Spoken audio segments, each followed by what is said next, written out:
customer service, done right, can be your company's single biggest competitive advantage.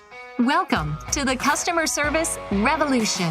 Join customer service authority and best-selling author John DeJulius as he interviews leaders who are revolutionizing their industries. This is more than a podcast, though. It's a movement. The Customer Service Revolution is a radical overthrow of conventional business mentality designed to transform what customers and employees experience. If you're a revolutionary customer service leader who's ready to stop competing on price and obsessed with building a brand that people cannot live without, this podcast is for you. Welcome to the Customer Service Revolution podcast with John DeJulius. This week, John talks with Anthony Milia, founder of Milia Marketing and author of Marketing Magnifier. More insight, more measurable growth, more customers. In this episode, you'll learn what is Marketing Magnifier and how is it different from other marketing books?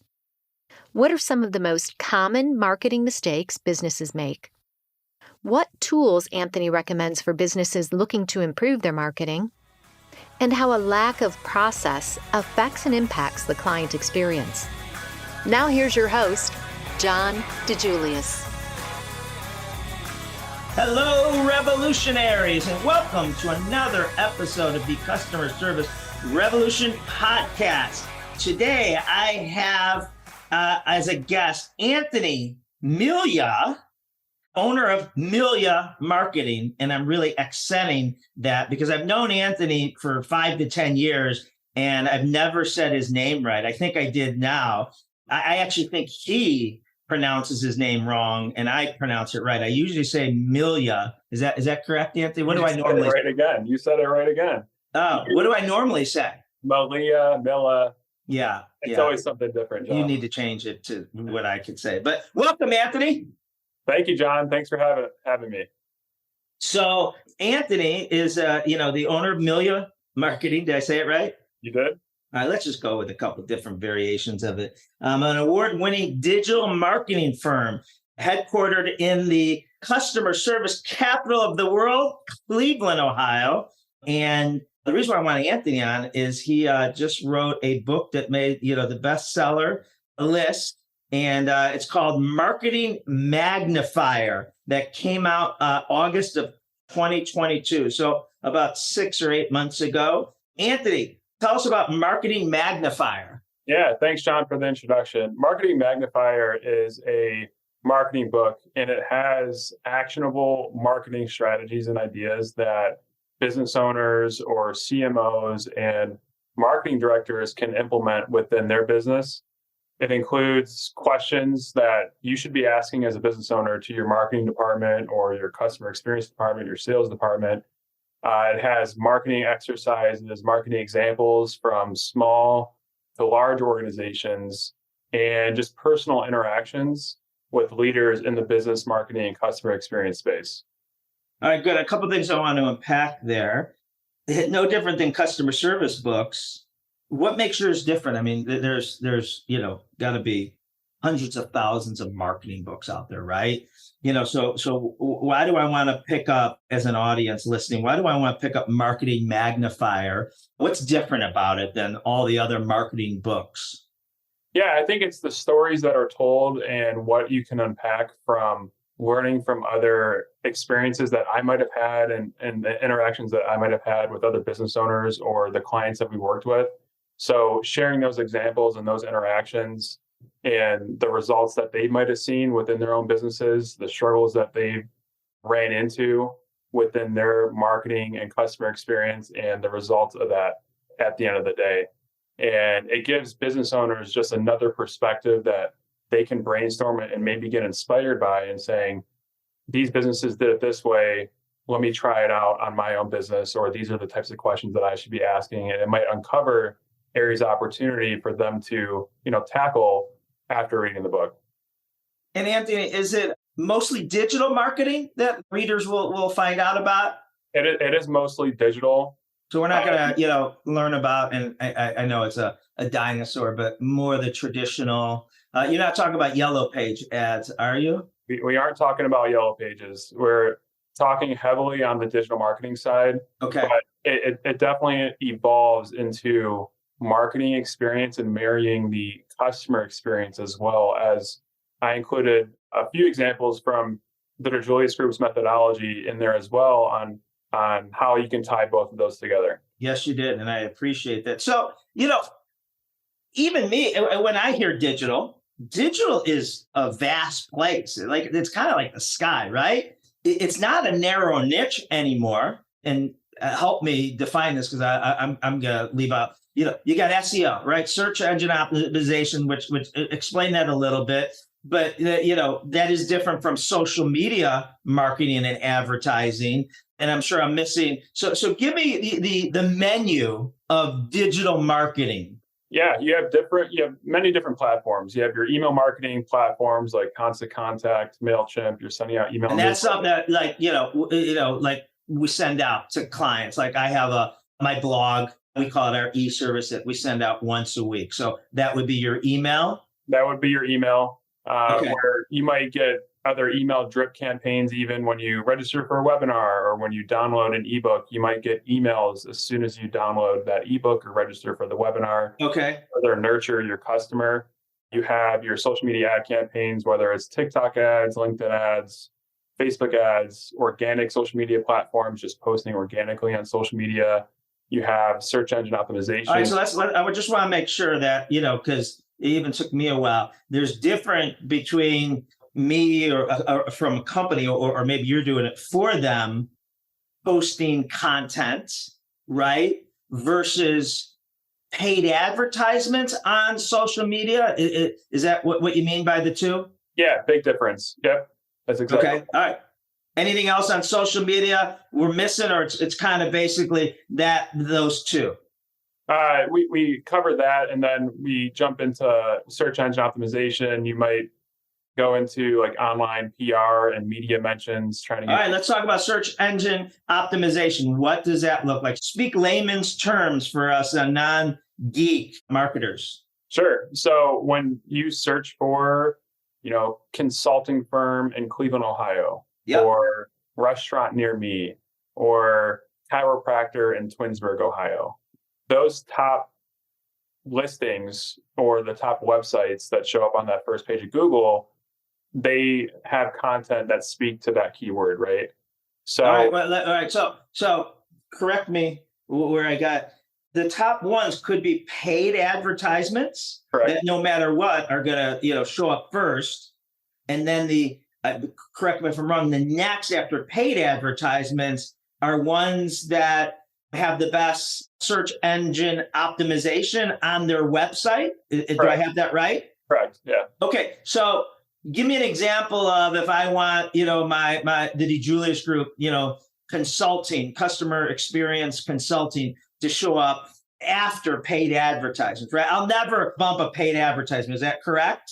So there are going to be companies that might bid on the customer experience consulting keyword for Google search ads. So unless you're also running ads, then you have to compete for the SEO market share organically. Okay, so let's say we don't run ads in this case. What would get me to the first page? Any business that's listening, or organic? This is organically, right? It is. Kind of isn't, because we're manipulating it, in a good way behind the scenes, or you are on the website. So what are you doing to my website to make sure I'm the highest organically, which I believe is after pay, if there's paid advertisements? Sure. Great question. So a common strategy that many business owners and SEO strategists might implement for organizations are what's called state-specific or city-specific service pages. So what that looks like, John, is if you want to rank for a customer experience consulting firm in each state in the United States, you would create a separate page for a customer experience consulting firm, Ohio, Missouri, Michigan, Indiana. And then anyone that searches for that key phrase, you have a higher chance of showing up for that exact key phrase. And then, of course, other secondary keywords that you might include on that page as well. Which would be, in my world, customer experience, customer service, consulting, keynotes, speakers, all that. Sure. Yep. Exactly. You've taught me well, Anthony. Okay, so same thing with, and I'm assuming these, I don't know how many states there are, 52, 50, I don't know. I get them confused with a deck of cards, but I'm assuming if we have 12 states, right, we're going after, you're saying you kind of have 12 home pages or landing pages, but do they look the exact same? It would be 12 landing pages. They would look different in terms of the content on that page because it would speak to each state. But in my case, all right, so in my case, yeah, so I'm B2B, business to business. What would look different about, like, what we do for an organization in Kentucky is no different than Nashville or California. So would it look different in my case? It's really the key phrases. So customer experience consulting firm in Kentucky, Ohio. Are you looking for the best? You would actually see that? You would see Kentucky placed in a few different places. Maybe some zip codes, area codes, or major cities in Kentucky placed on the website as well, or on that specific landing page. If you take the example of like a landscaping company, we take this more localized where maybe the landscaping company is based in Hudson, Ohio, but they serve a 25-mile radius. You're going to create lawn care maintenance individual service pages for the other 15 cities that might surround Hudson, Ohio, like their headquarters. So literally going back to the yellow pages, Anthony, decades ago, I remember there was like a carpet cleaner in South Euclid, Ohio, right? But they took out, or they, advertised Solon, Hudson, and they had a different phone number. So you felt that they were, local in your city. So it's kind of like that, right? It is kind of following a very similar strategy for that. Yeah. Okay. So we're on the digital marketing channels. If that's the correct word. We said email, social media, SEO. Any others? Google Ads, YouTube ad campaigns. And Google Ads is different than SEO because SEO is organic, right? Yeah, Google Ads. Okay, so is Google Ads kind of like back to if I want to advertise, so I come up above the SEOs in my niche. That's kind of the Google Ads. Correct. In addition to that, John, there's Google display ad campaigns. So when someone does land on thitterjuliusgroup.com website and they might leave that website. Can you spell that for me? No, I'm just kidding. All right, wait. So sorry, go ahead. Say that again. When someone lands on the DeJuliusGroup.com website. So when someone lands on the DeJuliusGroup.com website and they might leave that website, you might serve them with retargeting and remarketing ads that are graphic ads. Where will they see that? On news sites like CNN, Fox News, other. Because I also see it now. If I go, I check out Milia Marketing.com. Is that correct? Yeah. Okay. Milia, even though it's pronounced Milya. Is that Greek? It's Italian, John. I know. Milia Marketing.com. So if I go there and whatever, I stay 10 seconds or stay. So a lot of times I'll now see it in my Facebook feed, right? Or I don't know if it's TikTok yet. That's kind of the same thing, right?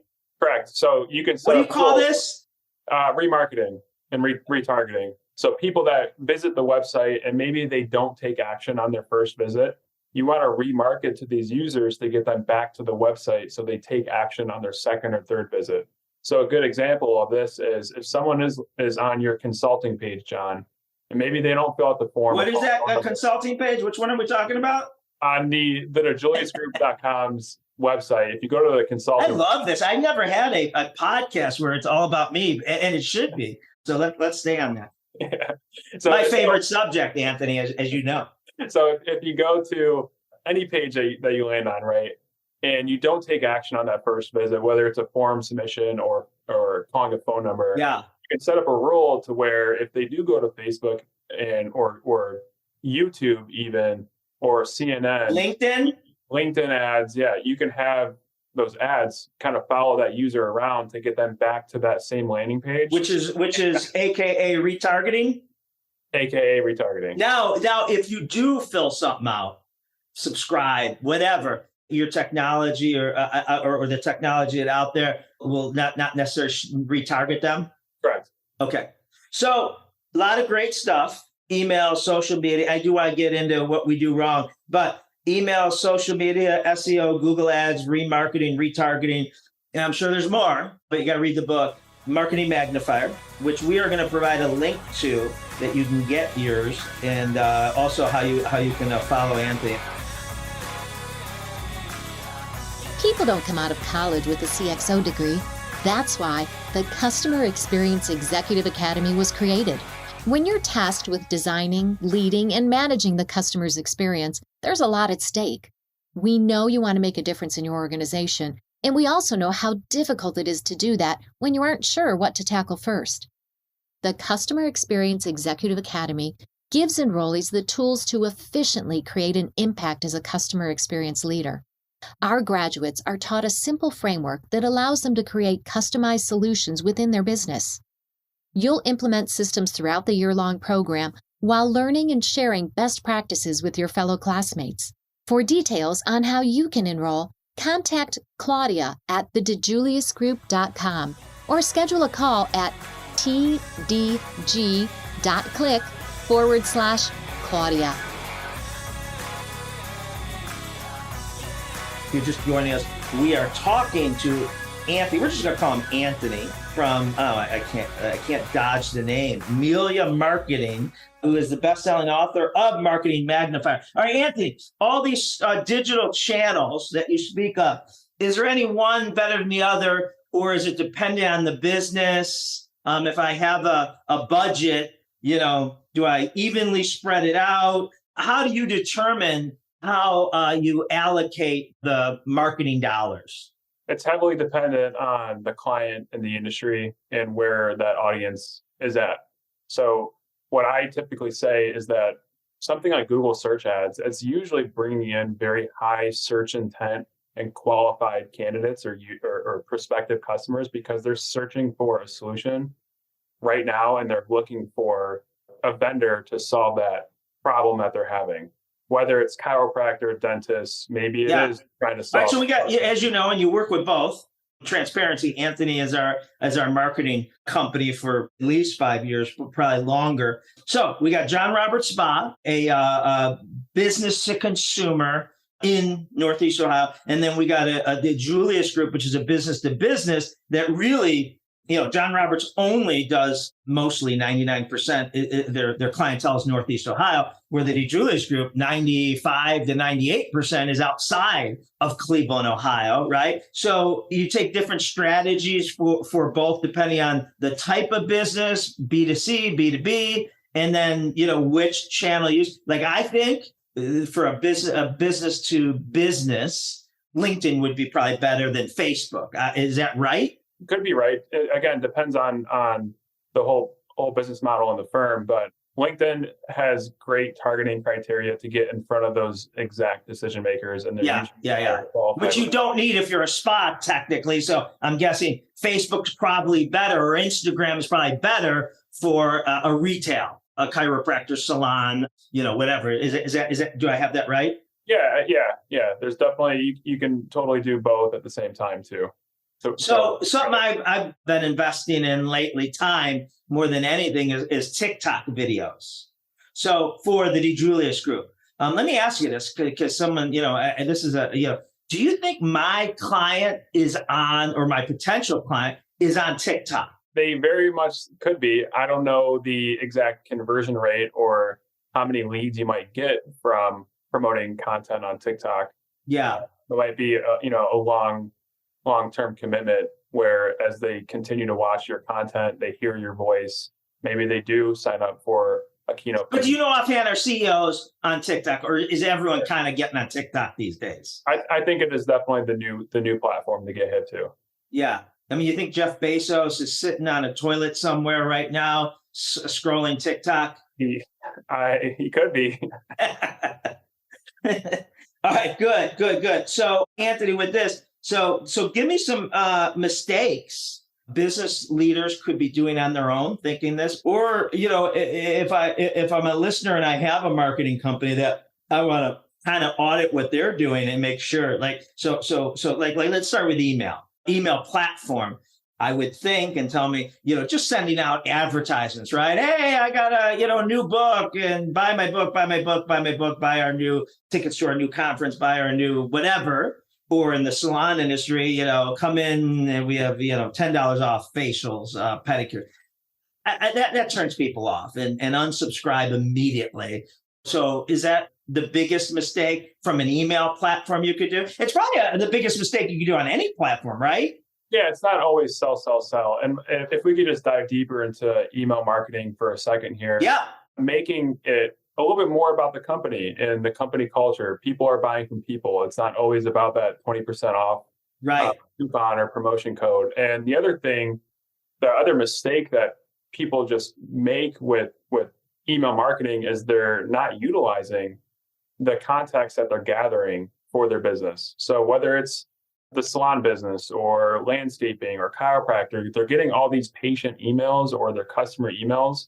They're getting it into a central spot, but they're not sending out consistent emails every week or every other week to describe what's happening at the business and any other action they might want them to take. Whether it's Anthony, I'm going to argue with you, and you could tell me I'm crazy. You've never had a problem doing that. I actually think collecting emails and not communicating with them from a marketing standpoint is the second worst thing you can do. Do you know what the worst thing I believe is the worst thing you could do? Not collecting the email? No. What's the worst thing you can do? Is collecting emails, emailing you or contact you constantly with bullshit, with hey, buy. I believe, it has to be, if I'm a chiropractor, and you know this better than I do, but giving you tips on how to avoid needing a chiropractor, things you could do on your own, before you necessarily have to make an appointment. I know it's counterintuitive, but just like you wrote a book, right? And you have blogs that go out each week. And technically, and same thing with me, technically, if you just read those, you don't need to hire us. You do because, so we're just not, saying bye. So I think being annoying and, is going to lead to unsubscribe, right? I mean, you could email someone every day and we've all, I unsubscribe everything. But if I find something that provides me value, educates me on a topic, and then once in a while says, oh, by the way, we have, new Lululemon thing, but teach me how to exercise better. You agree or am I full of shit? 100% agree. Okay. One quote that I heard several years ago is from Joe Polizzi, and he said, "Don't build your house on rented land." And what he meant by that is there's a lot of value in the contacts that you retrieve from emails, and you're gathering it all in one place. So make use out of that. When you build a house on rented land, that's trying to grow your Facebook following or your fan base on other social media platforms, where it's becoming pay to play. These social media ad platforms are forcing you to pay to get in front of your own audience that you work so hard to get them to follow you on, right? So if you're getting them to subscribe to your newsletter, you now own that contact, and you can do whatever you want with it, whether it's creating an email calendar and scheduling out weekly or bi-weekly email newsletters. The other thing that you can do that I think is another mistake that businesses are making is not utilizing that full contact list for using it within your marketing campaigns. So let's just say you have 10,000 contacts within your email marketing platform, and it's for a landscaping business. You could import that list into Google Ads or Facebook ads, and Facebook or Google will create what's called a lookalike audience. So it's going to go after people that are very, very similar to your existing customer list. Avatars, yeah. Low-hanging fruit. Yeah. What about if I'm a manufacturer or distributor of product? How does that work? Because that's such a narrow thing. How do you find your niche out there, right? You're not selling to the public. And you're not selling to most businesses, right? One of our clients is Mid-States Concrete, right? They're doing concretes for other businesses, schools. So do they use digital marketing? I think it follows a strategy that we talked about earlier, is creating those landing pages that are specific to schools, for concrete or manufacturing, That way the content is personalized and relevant to that industry or that business owner, and they convert on that landing page. All right, good. So, all right, now, what tools do you recommend for companies to audit?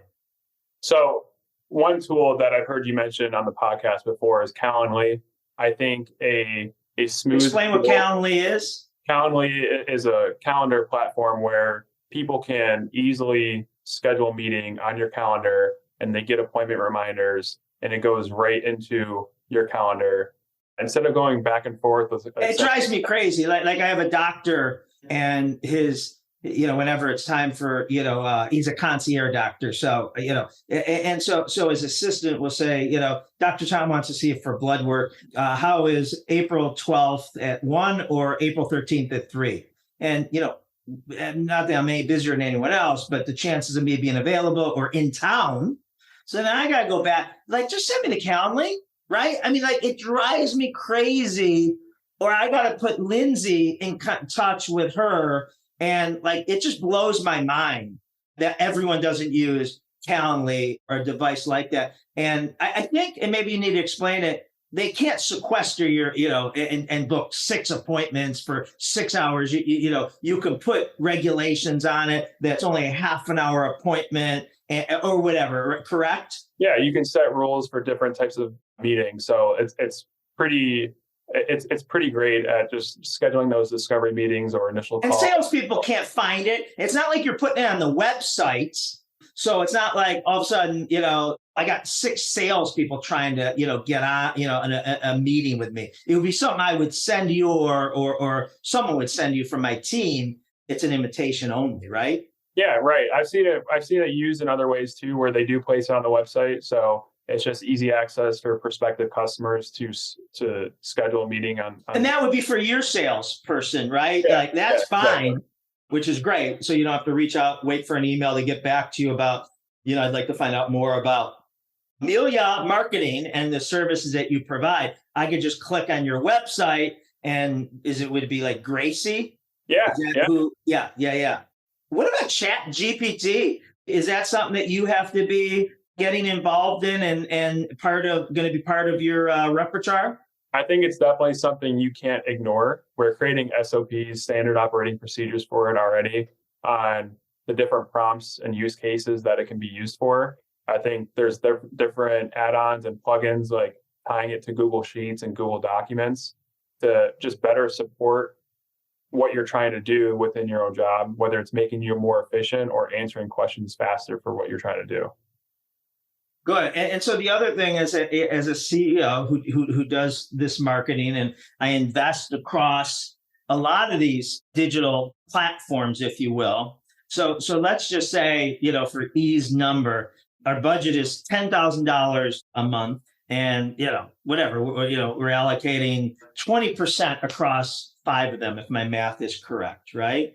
Well, I need a dashboard, a marketing dashboard, to tell me, the CEO or the chief marketing officer, depending on who's running this, to tell me what investment is working, and maybe we should stop, using TikTok ads and reallocate that towards more LinkedIn ads or towards more things. So tell me what a good marketing dashboard would look like for a chief marketing officer or a CEO or all of them to know if their investment is in the right fishing ponds, if you will. Sure. So many CRMs offer a singular dashboard where all the ad platforms and marketing platforms can connect to. So it would provide you a single dashboard to look at. For example, ActiveCampaign or even HubSpot, sometimes Salesforce, or other highly recommended CRMs that are out there. There's Google Data Studio as well as an example that would pull in the analytics and marketing performance all into one place. That way you can see performance over a certain period of time, and it highlights all the main KPIs. As an agency, we use agency analytics, which pulls from different marketing platforms, very clean interface, and those get sent out to our clients on a monthly basis. That way, the key decision makers and stakeholders can understand how many conversions that they're receiving, from what sources, what campaigns are working well, and other things like that. And you obviously or someone on your team can advise them to reallocate where those marketing dollars go. Absolutely. One thing that we work with our clients on are just monthly reoccurring meetings where we go over what's working, what's not, what's winning, and then we bring forward those recommendations based on the data. This is awesome stuff, Anthony. And in our show notes, the podcast show notes of this episode will be how you can get Anthony's best-selling Marketing Magnifier book, how you can connect with Anthony and his team, his website, how you can follow him on social media, all that good stuff. Anthony, anything else you want to wrap up, leave our listeners with that I didn't ask you or something that you feel is critical for them to consider when they're thinking about their marketing strategy? Yeah, one more thing I would highly recommend on the topic of marketing tools is adding a phone call tracking software to your marketing tech stack. And what we recommend is a platform called CallRail. And CallRail, R-A-I-L? CallRail. Yeah. Okay. It integrates with your Google ads, with your social media ads. It can, so the gist of it is you can create unique phone numbers and tie it to your marketing efforts. That way, you know how many phone calls are coming in from Google ads, from SEO, from email marketing, from maybe your yard signs or door hangers or direct mail campaigns.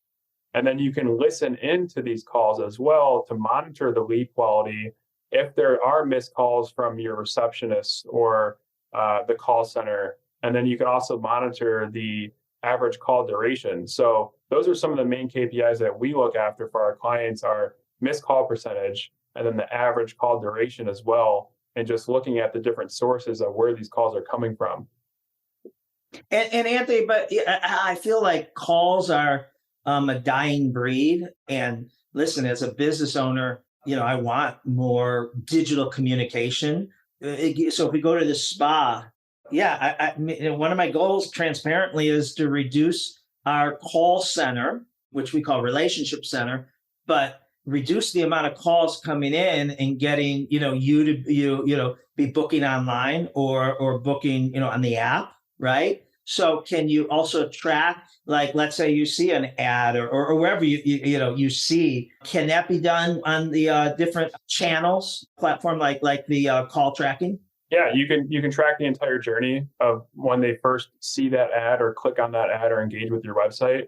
And whether they call that unique phone number or fill out a form, you'd be able to track where that person came from and which form they filled out. But there's other industries that really see an uptick in phone calls, like, again, chiropractor or even a podiatrist.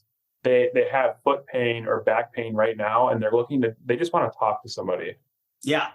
No. Listen. The relationship economy, right? I'm not saying remove phones like Frontier has, right? Phones are important, but back to like Calendly for general transactions. You know that you need a haircut, or you know that you need a consultation with a chiropractor or whoever. Yeah, just let's book that online, right? But you need to speak to someone because you don't know what you need, right? And you want to explain. Yeah, there should be that opportunity as well. Sure, and it helps with just the overall experience. For example, the podiatrists that we work with, they were getting phone calls after hours of operation. And it's because these prospective patients weren't able to call during their workday, and the podiatrist wasn't staffed after hours. So after they learned that people were calling in and leaving voicemails or their calls were being missed, they started adding a staff member after hours to answer those phone calls so they can increase their number of patients coming in. That's awesome. Anthony, this is great stuff. Another thing that I want to share with the audience is Anthony will be at the Customer Service Revolution Conference in Cleveland, October 11th and 12th, where you could meet him. He has a booth, shares all his amazing stuff. You can talk to him and his team at this year's 2023 Customer Service Revolution Conference. Anthony Milia, whatever, bestselling author of Marketing Magnifier. Thank you so much for being on my podcast today. Thank you, John, for having me. It was a pleasure. All right, Revolutionaries, thank you for joining us for another episode of the Customer Service Revolution podcast, and we will see you next week. Thanks for listening to the Customer Service Revolution podcast with John DeJulius. Did you enjoy this episode? Consider leaving us a review. We value your feedback and love to hear how you're using the podcast in your organization. To hear more, be sure to subscribe now on iTunes, Spotify, or wherever you listen to podcasts. Thanks for being part of the Customer Service Revolution.